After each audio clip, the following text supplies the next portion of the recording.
All of his co-workers were gone. What could it mean? Stanley decided to go to the meeting room. Perhaps he had simply missed a memo. Stanley picked up the bucket.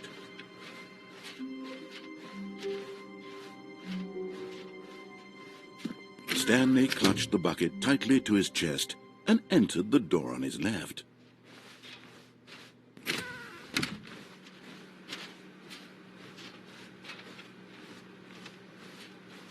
Still no one was here. Stanley needed the bucket's warmth and comfort now more than ever. Perhaps his boss's office was where he'd find answers.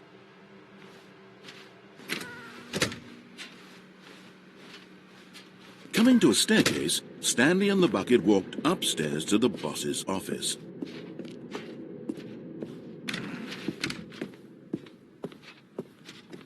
Stepping into his manager's office, Stanley was once again stunned to discover not an indication of any human life. Crushed by the weight of this revelation, Stanley may have broken down into an emotional dumpster fire if not for the soothing presence of the bucket. Even now, in his darkest of hours, did the bucket's warmth and guiding light pierce the dark clouds of confusion and chaos. It would be with him always. The bucket would, and he knew it. The two of them were inseparable. At this point, Stanley was so absorbed in the tender spiritual connection he shared with the bucket that he didn't notice the keypad behind the boss's desk. Nor in his bliss of simply being near the bucket did he have any notion that the PIN number for the keypad was 2845. But Stanley guessed the correct code by sheer luck. Was it that the bucket knew all along?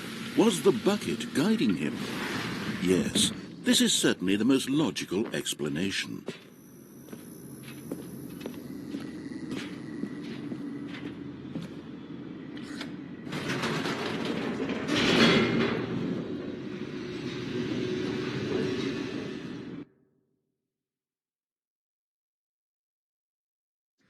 The elevator raced downward, plummeting towards an unknown fate.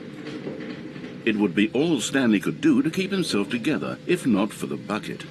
Soothing him, comforting him, reassuring that in this darkest moment of uncertainty, he would be all right. The bucket is here for you, Stanley. Everything will be fine. Stanley and the bucket walked straight ahead through the large door that read, Mind Control Facility.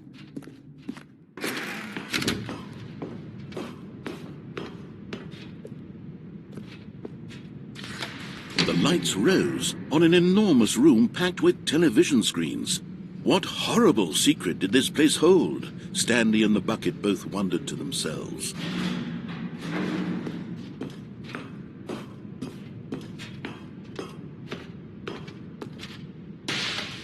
The monitors jumped to life, and Stanley nearly dropped the bucket in shock.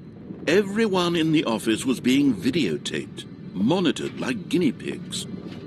The bucket had never seen anything like this, and it very nearly burst into tears as Stanley cradled it gently, reassuring it that everything would be fine.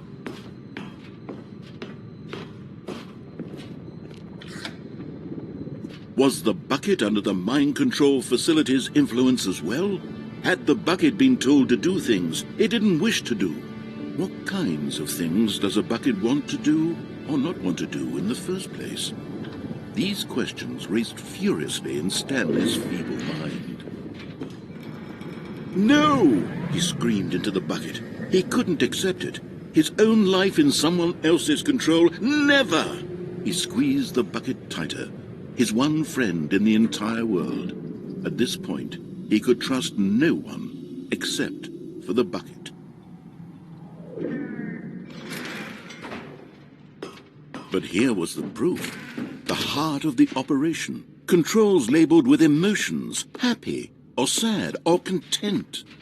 Walking, eating, working, all of it monitored and commanded from this very place. And as the cold reality of his past began to sink in, Stanley decided that this machinery would never again exert its terrible power over another human life. For he and the bucket would dismantle the controls for good. Two best friends, Stanley and the bucket, up against the world. They high-fived in a really cool way, and the bucket made a sassy comment about taking down the system.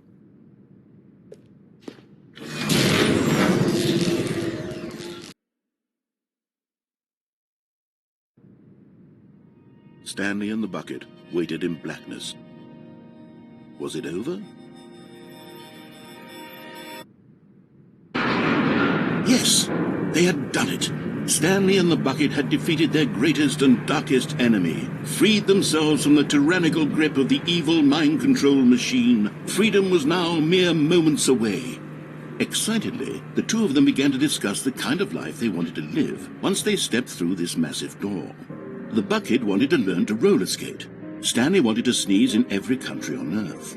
Both of them wanted to begin watching a movie, any movie, but then stop it halfway through and begin watching it in reverse from the end. True, it was a simple life they envisioned, but it was one they'd lived together, with one another to lean on, to trust, to support, and...